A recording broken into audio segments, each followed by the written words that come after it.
mga kauking, ang cooking nyo sa kusina, Cooking TV. So ngayon, for today's video, tayo magluluto ng beef pares. Wow. So yung mga kauking, nauna natin ng luya, sunod ng sibuyas, at daon ng sibuyas. Lagyan natin ng nor beef.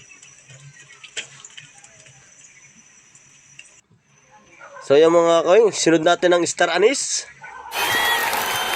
Habang kumukulo, lagyan na natin ng ginisang mix para ito'y lumasa. Halo-haloy na natin mga kauking.